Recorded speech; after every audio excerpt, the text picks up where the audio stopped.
Now here is the risk that Browns had to take with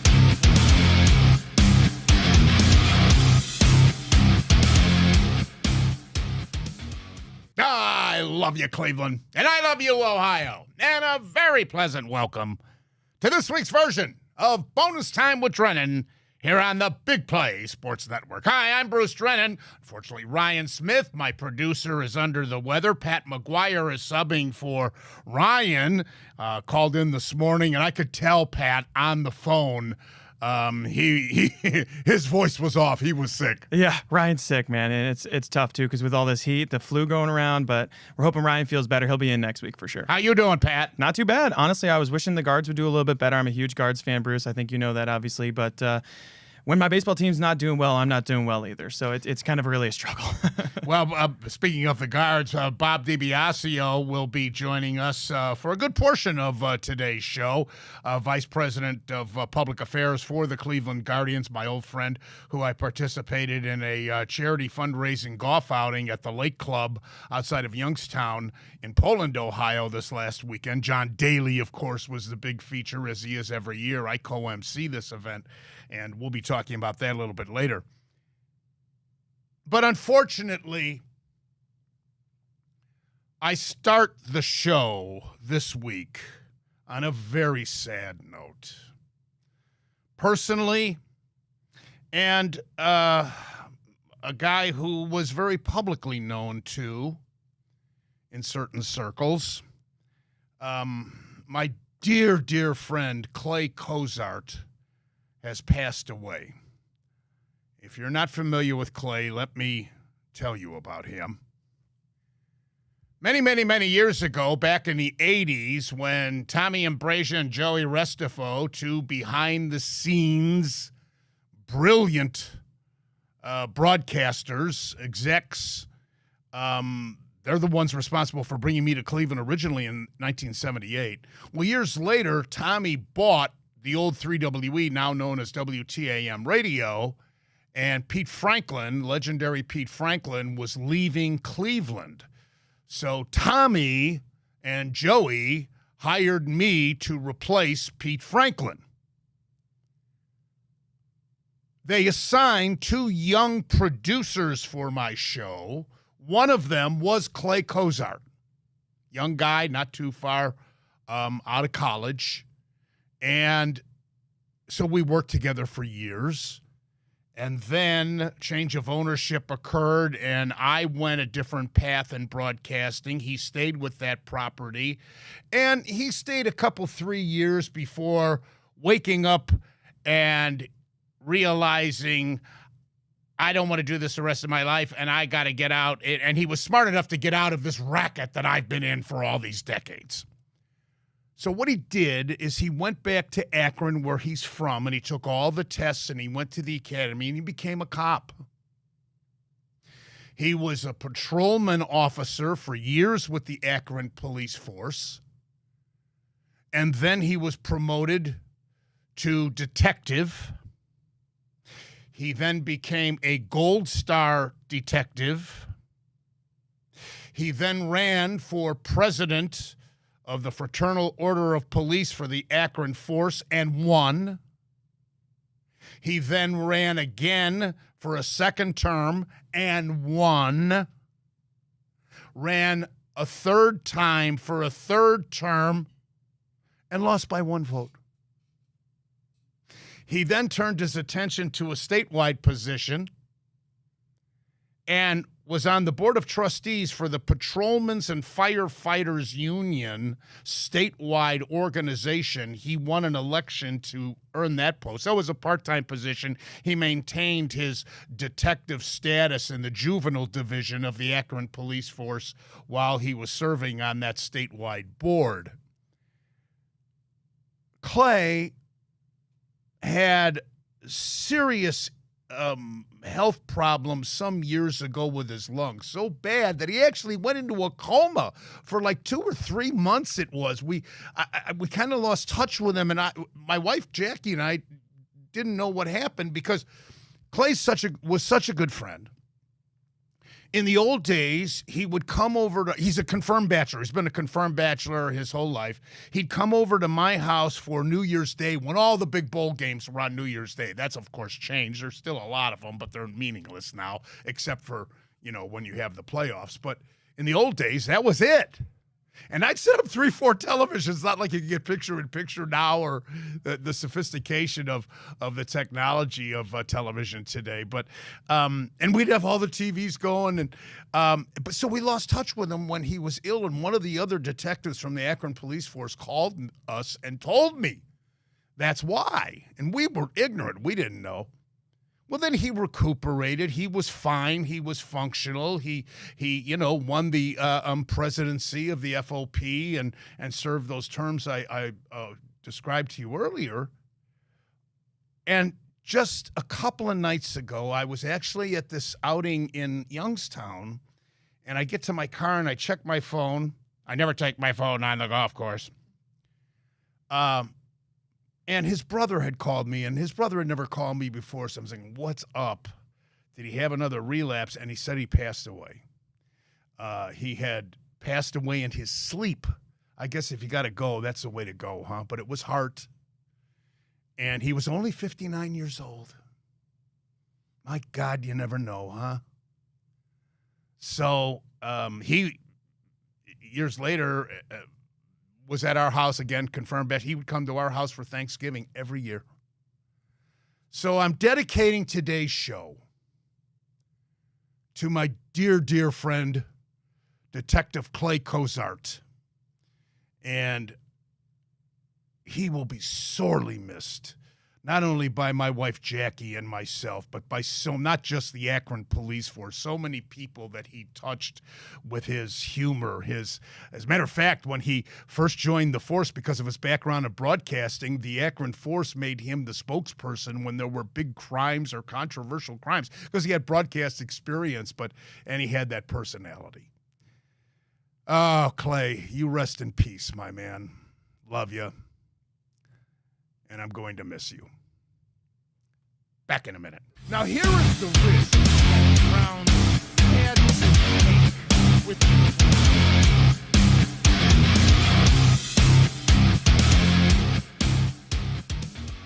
The Big Play Sports Network is brought to you by Smart Choice Windows, energy-efficient products at an affordable price. Visit smartchoicewindows.com today. Well, as I mentioned, I was in the Youngstown area over the weekend at this United Way fundraiser, and the auction was Sunday, late afternoon, early evening. John Daly was participating in the Calling Company's championship at Firestone. As you know, we were the media outlet here on Big Play, and he didn't tee off till 1. So when he got there, he was pretty mazzled out. You could tell the heat had gotten to him, but that didn't stop him, believe me. But I get done with my part of it on stage in the fundraiser, and I went back to my hotel room and I watched the NBA championship, and I couldn't believe I missed that first quarter when Halliburton got hurt. And who's to say, it was a 103-91 final. Would Halliburton been able to make up those 12 points, Pat? What do you think? That's the big question. I thought it was a valiant effort by Indiana without his services, but obviously the swarming defense of Oak City was just too much, especially in that second half. Yeah, unfortunately, Bruce, with that injury to Tyrese Halliburton, it felt like we kind of got robbed of another classic. It felt in that first quarter, Tyrese Halliburton had 3 deep-range threes with 9 points before, sustaining that Achilles injury. The fun fact of that game is that he finished the game with the most threes. No one else had more than 3 threes in that game, which is kind of unbelievable because, Halliburton, he looked like a man possessed in that first quarter. And then the second quarter was it was the energy was just sucked out of the building because you knew you were in for a classic, but then the Halliburton injury really, it just sucked the life out of the arena. I mean, Oklahoma City, I think, would have probably pulled that game out at home if it got close again in the third quarter, but they expanded it to 15, 17 but Indiana points. was known for their comebacks I know, all right? season long, and it's particularly in the postseason. That's right. But my goodness, I can't say enough about it. And you're right about the three-pointers, too. They were all penetrating. But that defense of Oklahoma City, I hate to say this, but I think they'd have beat the Cavs in 4 or 5 games. I really do. With that defense. As it turns out, 4 years ago, Oklahoma City only won 22 games. 3 years ago, they only won 24 games. And Sunday, they won the NBA championship with the league's 4th youngest roster and 25th highest payroll. Oak City went 34-7 in the first half of the season, 34-7 in the second half of the season, 16-7 in the playoffs, and they thus become the 4th team in NBA history to win 84 or plus games, and they are to be commended. Is this the start of a dynasty, Pat? I mean, a lot of people are talking about it. I like their chances at it, but they also said that when they had Kevin Durant, Russell Westbrook, James Harden, too, in that very same building.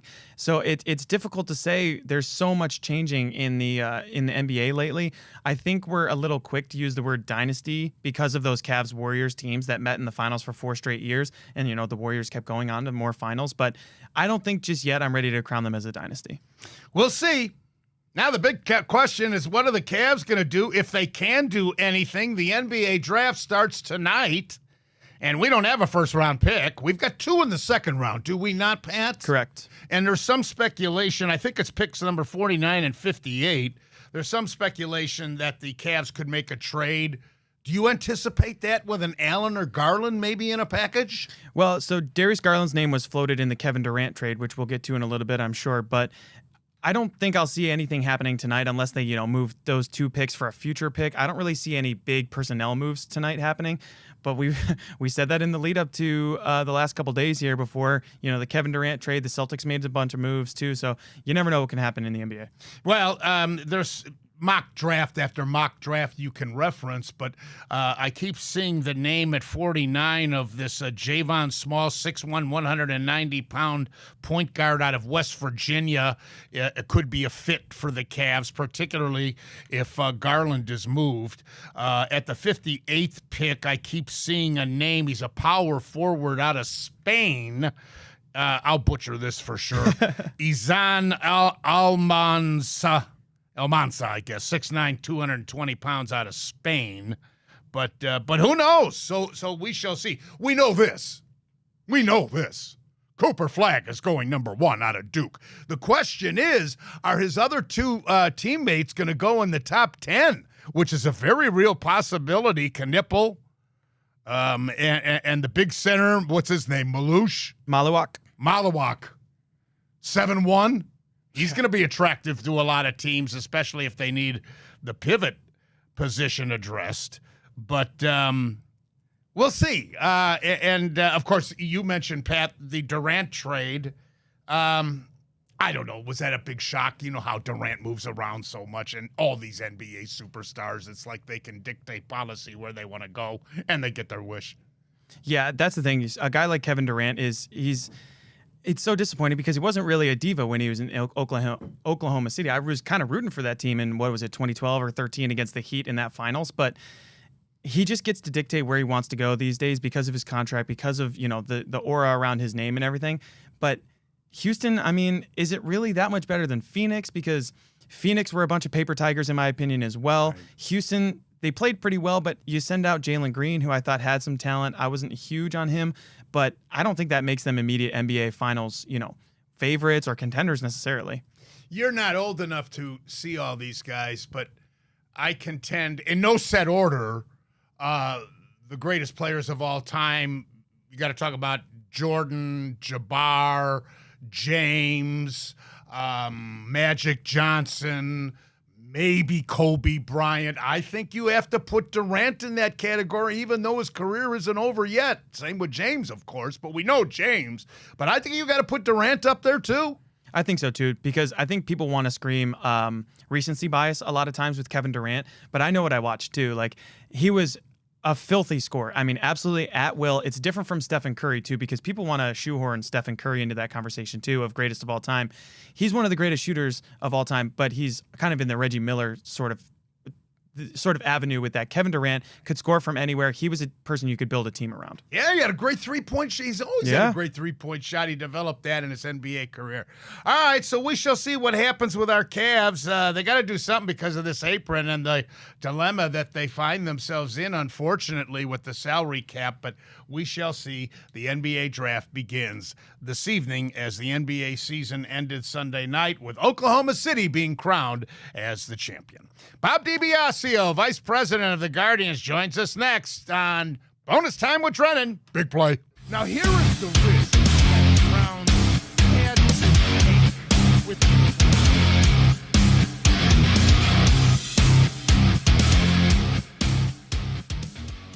The Big Play Sports Network is brought to you by Pure AV, luxury home automation. Experience your dream smart home by visiting pureavcorp.com. I love you, Menor Nissan. Hi, Bruce Drennan here from my good friends at Menor Nissan, Ray Sminchak, the whole staff.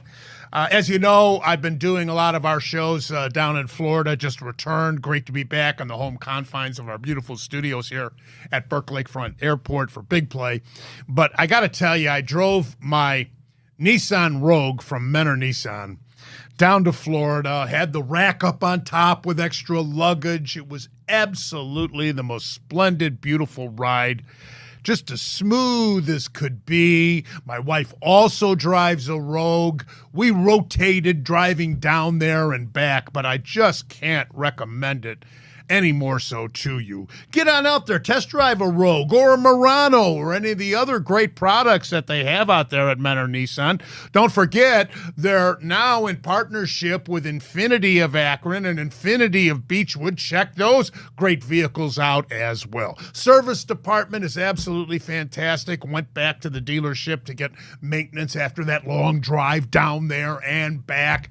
And give them a call. Set up an appointment. Of course, check out their website at menornissan.com. That's menornissan.com.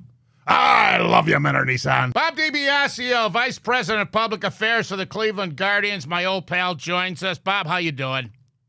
I'm doing well, Bruce. I at the outset need to express my deepest sympathies on the passing of your buddy Clay. He was a buddy of all of ours in the sports media business, in the sports world. When he was your producer, always had fun working with him and know of his life after sports media. As a police officer, that was his true calling, service to others. Just a beautiful guy, and my deepest sympathies. Yeah, I appreciate that, and I know his family. He doesn't have much family. He was a confirmed bachelor, but it's most appreciated. Well, Bob, we had a wonderful time with John Daly over the weekend with that fundraiser for United Way out at the Lake Club outside Youngstown. Yes, that was fun. Sunday night, you and I were up on stage talking sports, which was really a treat with the great Bob Hannon, over the head of the United Way in the Mahoning Valley area, John Daly, and Boom Boom Mancini in the crowd. It was really a lot of fun. John's an interesting character, just really a fun guy. It was an incredible night on Sunday to raise funds. And then Monday, the golf outing, I had the pleasure of being on your club and your foursome and got to witness you sink one from 155 yards out on a par 4 for an eagle. It was a thing of beauty. Landed in front of the green and then just rolled right to the cup and disappeared. A thing of beauty. That baby was tracking all right. I hit my 5 utility, and it was that was the 12th hole. It was the start of what they call the gauntlet at the Lake Club on that back 9 of tough holes in a row. But we had a ball, and the funny thing about it was Justin, one of our partners, is a great big, muscular guy. Looks like he could play linebacker for the Browns, Bob. And he's got an effervescent personality. And when he saw it go in, he jumped on top of me, and I'm just turned 75 years old, for God's sakes. And I'm worried that these brittle bones were going to shatter as he was tackling me, for God's sakes. He was ready to sack you, no question about it. He had you in those big arms of his and a headlock, and I was like, oh my God. But it was really a thing of beauty. It was fun to watch. Well, and that it was for such a worthwhile cause every year, and I'm glad this was the first year that you participated. And definitely, you got to come back. A great fundraiser, of course, spearheaded by the one and only Leo Henry out there at the Lake Club. Speaking of charity outings, we have the Greater Cleveland Sports Hall of Fame outing coming up at Kirtland first. Yes, we have that on Monday, July 21. You can go to clevelandsportshall.com, our website, to learn all about it. I think we only have a few foursomes available still for it. It's really a fun event. It's a shamble format and very informal. It's as much a fundraiser as a fundraiser for the Greater Cleveland Sports Hall of Fame. As we're incredibly excited about what's happening with the Greater Cleveland Sports Hall of Fame, as this fall we will do ribbon cutting ceremony of a museum that will be located on the campus of Urban Community School on the near west side. You can learn all about that at our website as well. But it really is an exciting time for the Greater Cleveland Sports Hall of Fame. You buy a threesome, you get paired with an inductee or sports personality. We do a round table on the patio with some cocktails and hors d'oeuvres, no real dinner. But we do a three-person bowl session with John Telich as the moderator, and you sit out on the patio at beautiful Kirtland after a round of golf with friends, and it really is a fun time. Oh yeah. And if you've never had the opportunity to play Kirtland, baby, yeah. it is very worth. It's just fantastic. And the Cleveland Indians charity golf outing, switching this year to storied Firestone. We were just there last week with the College Companies Championship and John Daly. Thursday, August 28th, it will be the day of our, I think this is our 33rd annual Cleveland Guardians Charities golf outing. Yes, normally at Quail Hollow, shifting over to both the south and the north courses at Firestone. One of the new wrinkles this year is, for the first time, we'll have a theme to our golf outing. And since it's the 30th anniversary of that incredible 1995 ball club, we're going to have as many of the team members of that ball club participate in the golf outing. So, that's great. Kenny and Jimmy and Sorrento and Espinoza, Grover, Baerga, Nagy, Kenny Lofton. You're gonna be able to persuade Bell to come in? That's not an easy task. I've been texting him, and that's a big challenge to get him to come in. But he hits a golf ball 400 yards, for God's sakes. The man can hit a golf ball. Yeah, I know. We played with him, during those years, and an avid golfer, loves the game of golf. I'm not so sure I'm going to get lucky as a salesman pitching him to. If anybody could pull it off, it's you. Real quickly, Nike RBI program benefiting softball and baseball, boys and girls clubs of Northeastern Ohio. Just a couple of the charities that the Cleveland Guardians charity golf outing benefits. All right, we're going to take a break. Bob DiBiasio and I will shift our attention to some serious baseball when we get back. Bonus time with Drennan here on the Big Play Sports Network. Now, here is the risk.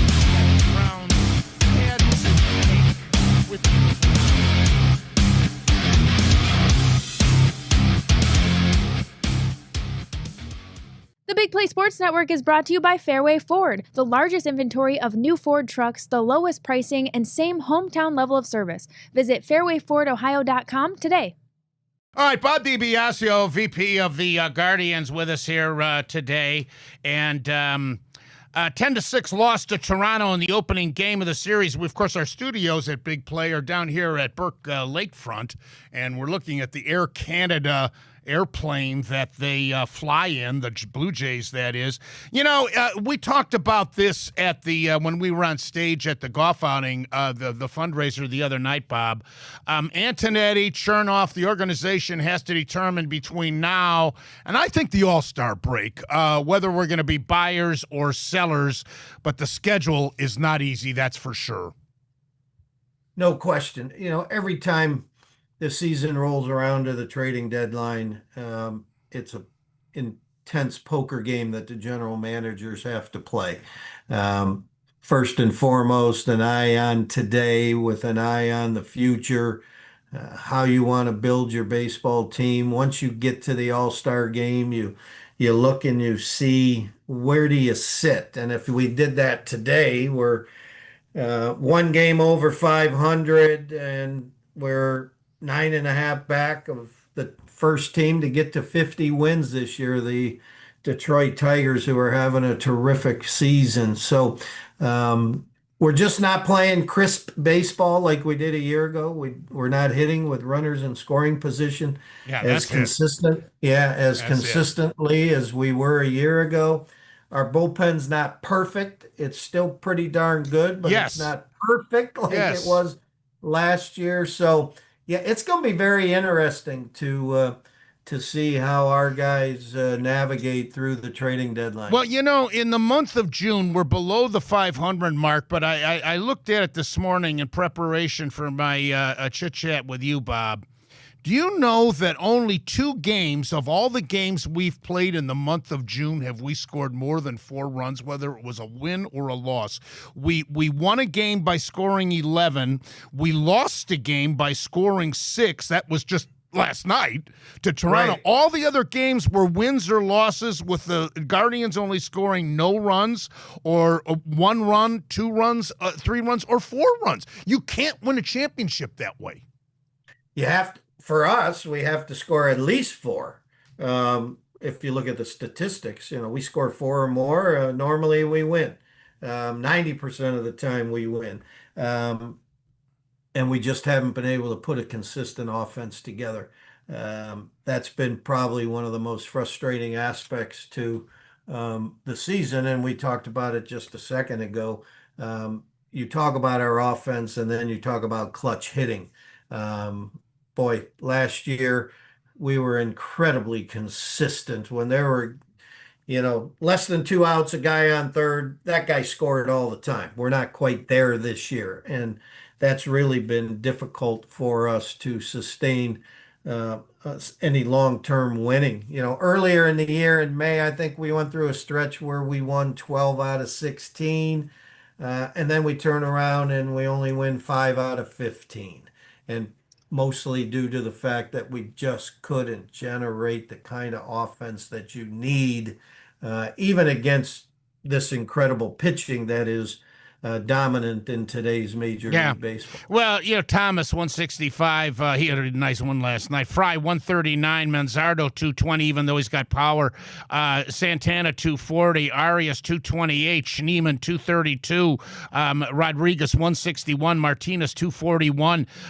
Nolan Jones, 216. Hedges, 108. Naylor, 178. The only 2 guys that have hit consistently are Kwan and Jose. And if we are sellers, do you agree? Now, I'm not, you know, I don't want to put you on the spot, and I don't want you to speak on behalf of Chris or Cherney, but I made a big statement last week that the only untouchables should be obviously Jose and Kwan. I don't want to trade Kwan. I would trade Clase.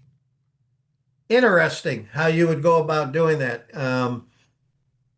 You know, Tito always had a statement for the media at this time of year where he talked about, all right, you feel good that you could trade player A because you have player B who could roll into their job.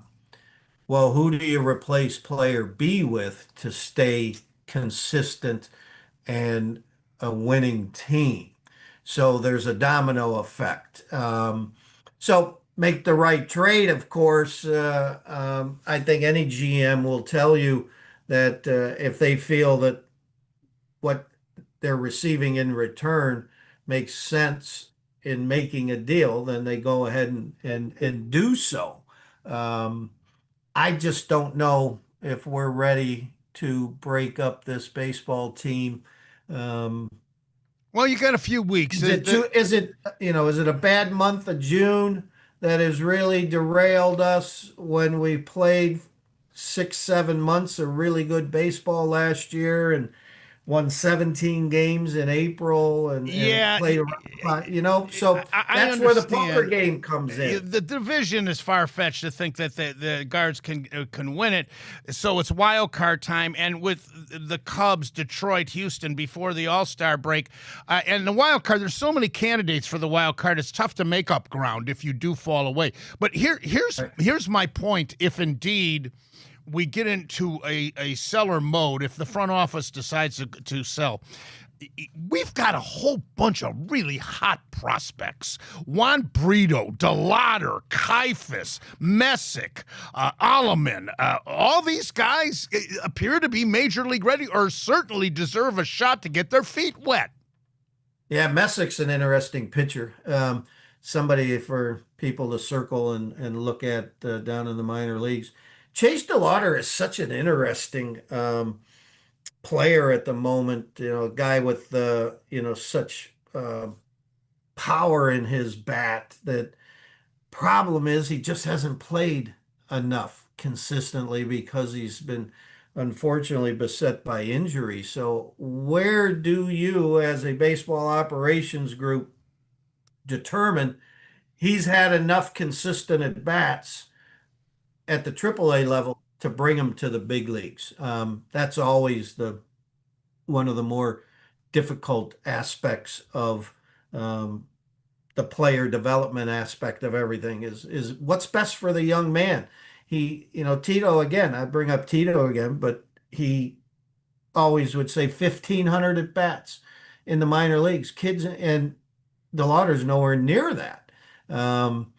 You really get a foundation under you as a professional athlete, as a position player with 1,500 at bats.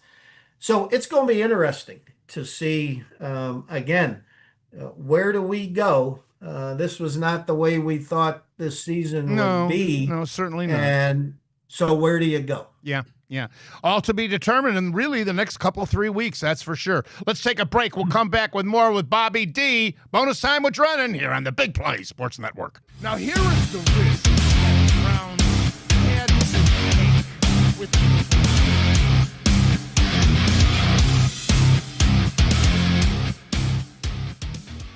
The Big Play Sports Network is brought to you by Garage Beer. No bitterness, no frills, no IPA, just beer-flavored beer. Find local retailers who sell garage beer near you by visiting drinkgaragebeer.com.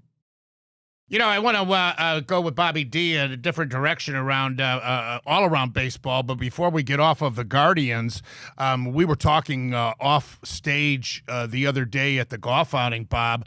I really like the prospects of our rotation. The bullpen's a bullpen. We're still going to have one of the best bullpens in the majors, in my opinion, next year. They're good this year. Last year, they were, like you said, almost perfect. But we have so many surplus of arms for that pen, and we're deep in that area.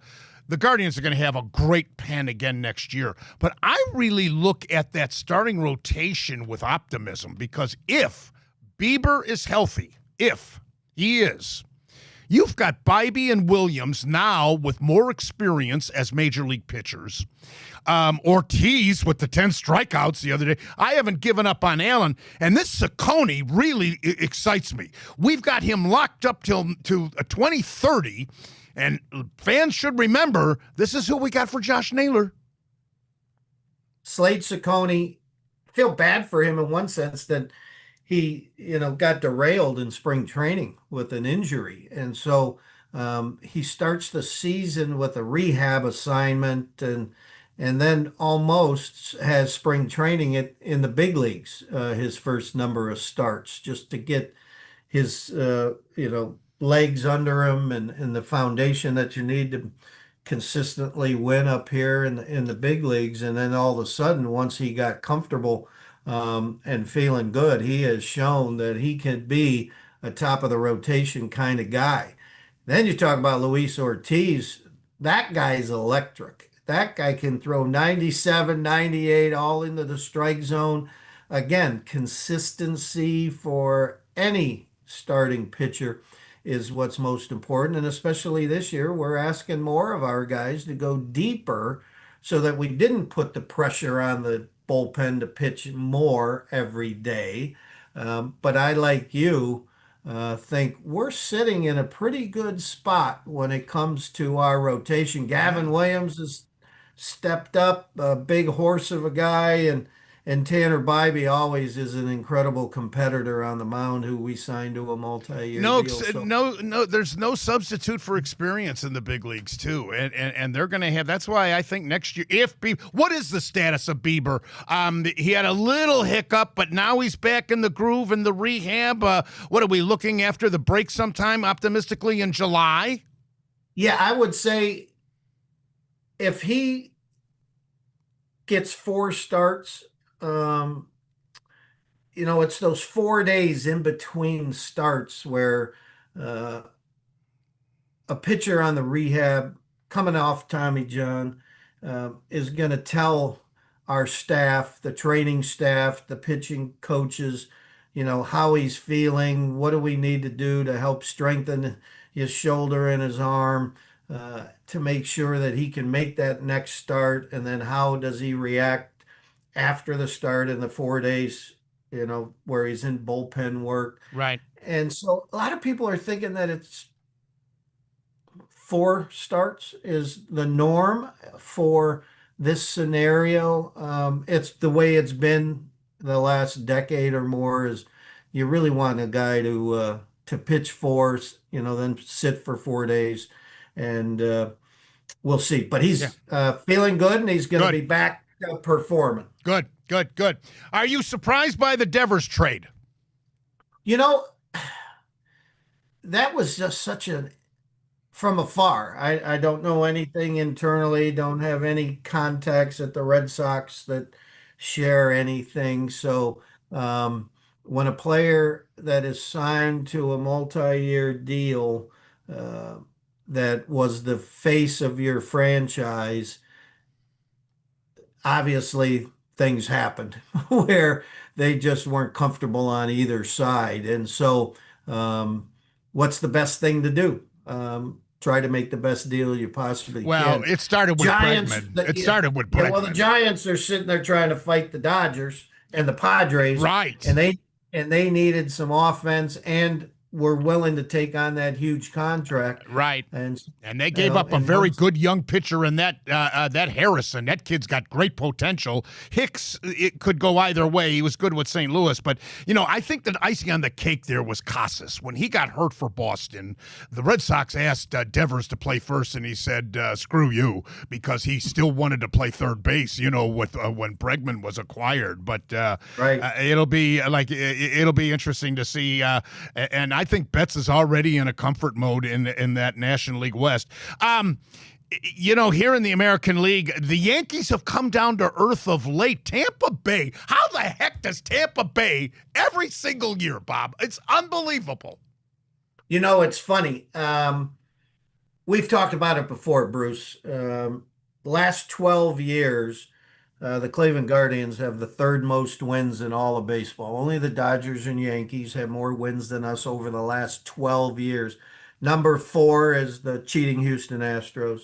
But right behind them, Tampa, St. Louis, a couple other teams. And so it's all Kevin Cash does a terrific job of maximizing players' potential. They're very analytically oriented. Their lineup changes every day where guys hit and who's playing, depending upon how the analytics play out against that night's starting pitcher. They just have, a great sense about the team aspect. and they do a great job of scouting and developing, and that's what we think our strengths are as well. So the Yankees went through, I mean, with that lineup, they went through a stretch Yeah. where they couldn't score a run. Right. Their pitching has been, I think, underappreciated nationally because Rodon, Fried is a legitimate Cy Young candidate with Skubal. I think Skubal's a front runner, obviously, but Fried coming over from Atlanta, what a godsend for them, especially with Cole going down. Right. I think the Yankees pitching like you, everybody thought, oh, are they going to have enough? But their offense is what has derailed them for a little bit of time. I mean, they had some long stretch of shutout innings that they couldn't score. It was like 3.5 games or something. Yeah. Certainly not what you would expect from an offense like that. Right. And Soto's getting from the other side of New York City. He's catching the heat from the Mets fans for that whopper contract, and his numbers are just not living up to it so far. He's a great talent, though. I got to think he's going to eventually, Yeah, you would think he's a remarkable talent, and you would think he'll figure it out. He's got many years to figure it out. How about the Cubs? Yeah. I didn't see I predicted they'd win that division by default, but I didn't see this. They've got a comfortable lead. No, it's going to be interesting. We get to go there and play at Wrigley Field right before we break. have 3 big ones against the Tigers, July 4, 5, and 6. Circle that on your calendar to get to Progressive Field. That's going to be a huge weekend series against the Tigers. It's, those kind of stories are fun, but I hate the Cubs. For obvious reasons, 2016. Hey, less than a minute. Is Skubal going to go down as one of the greatest of all time if he doesn't get hurt? That kid is incredibly special. You talk about right now, you got Paul Skeens and a Skubal. You're seeing 2 young men who just are incredibly dominating. Yeah. Just like Justin Verlander, it looks like we're going to have to face Skubal an awful lot over the next number of years. So, I ask you a question like that, and he's been in the big leagues, 2-3 years? Unbelievable. Right. Unbelievable. And Skeens only a year and a half, right? Yeah. So, but I feel sorry for Skeens. At least Detroit's got some players behind Skubal. But Pittsburgh, I mean, they're so self-destructive. I mean, it's easy to understand why they are a football town because, my God, the Pirates. And remember our old buddy Neil Huntington? I always felt so sorry for him because he was handcuffed, Bob. Yes, indeed. You need the support of the owner. If you're not in the market to sign free agents, then you need to spend all your money on player development. And we do that. That's why we got the 3rd most wins the last 12 years in all of baseball. We think we do the things right. We just need to get a few timely hits and things will turn around for us. Let's hope so. And, of course, it'll be an interesting few weeks here before the break. Bobby D, as always, pal, thank you very much. Good stuff, and see you on the links. Thank you, Bruce. Appreciate the invite. Always fun. Go Guardians. Bob DiBiasio, Senior Vice President of the Cleveland Guardians organization. Back with the Ask Bruce segment. That's next. Now, here is the risk that Browns had to take with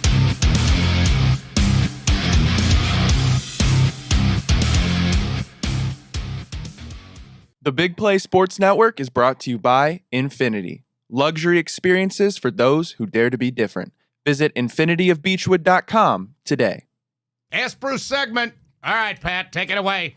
All right, Bruce, we got a couple of good ones for you today.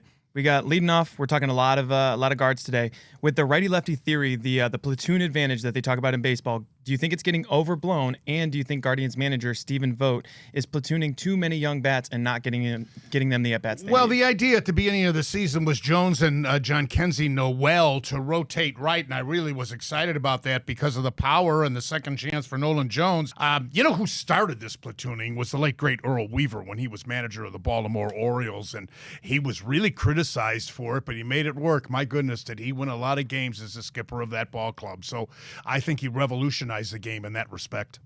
Similar to that, then we got another follow-up question. What do you do with Chase DeLauter? Do you Do you think the Guardians have too high of lofty expectations for Chase Well, DeLauter? Bob made a good point about referencing Terry Francona and his 1,500 at-bats before they're ready for the major leagues. There's got to be exceptions to the rule. Maybe DeLauter is one of them. I'd like to think that he is. And this Kifus is tearing it up. Again, if we're in a seller's mode, let's bring these kids up and get their feet wet the rest of this 25 season and get ready for 26. Because I think I'm going to love that pitching going into next year. I really do. We love it too, Bruce. It's not looking that great for the Guardians right now. Bobby D was talking about it, but we're not even at the All-Star break yet. Are you ready to call the AL Central race over? Oh, yeah. I said so last week. That viewer obviously didn't see the show. It comes down to mathematics, and to make up 9.5 games, if they only played 500, we'd have to play 700 ball the rest of the year to catch them, and that's only playing 500, and that's not going to be the case with Detroit. I just talked to Bobby about Skubal. Every fifth game, he's going to pitch. He's what they call in old-fashioned baseball a stopper. He is a true stopper. Plus, their other arms are doing a good job, and they are finding ways to win. They are hitting in the clutch like we did a year ago. I think the division is far-fetched. Now it's just a matter of whether we determine we're a serious wild card candidate or not. That leads us right into our next question, Bruce. Do you think the Guardians are better than any of those three wildcard teams right now? The Toronto Blue Jays, the Tampa Bay Rays, or the Seattle Mariners? That remains to be seen right now. Those teams are obviously playing better baseball than our club is. So right now I would say no, but things change like that in baseball. Problem is, between now and the All-Star break, our schedule is brutal. We're playing playoff contenders or divisional leaders. Yeah, it's great, too. The Mariners, they're having a really good year. Cal Raleigh, I know you probably know who that is right now, but 30 he's home having runs, having one of the greatest offensive seasons for a catcher of all time. And he's old-fashioned. The days of Ivan Rodriguez, Mike Piazza, Johnny Bench seem to be gone. Well, Raleigh's bringing back memories of those great hitting catchers. Yeah, do you think he should be right there with Aaron Judge in the AL MVP voting? That's an interesting question. Certainly, I think Judge is going to get the sentimental votes because of playing in the Big Apple. But I think Raleigh is very, very deserving. No question about it. So is our guy Jose, but he doesn't have a chance.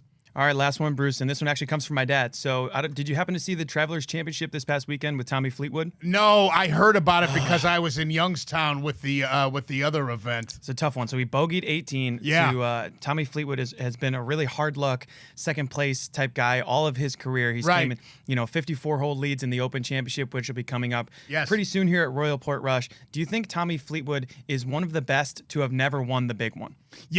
Tom Kite was in that mode many years ago for a long, long time, and he finally won. But, that's got to be very frustrating for a player like that. If he's going to break through, you would think he's going to do it in the British Open. I would hope so. And that's coming up, and, of course, he'll have the fans behind him, that's for sure. Well, that's all the time we have for this version of Bonus Time with Drennan here on the Big Play Sports Network. I'm Bruce Drennan, and my thanks to Pat McGuire for subbing for my normal producer, Ryan Smith. Again, I mourn the loss of my dear friend, Detective Clay Cozart of the Akron Police Force. Rest in peace, Clay. See you next week. Until then, as always, and most importantly, you remember, I love you, Ohio, and I love you, Cleveland. Now, here is the risk that Browns had to take with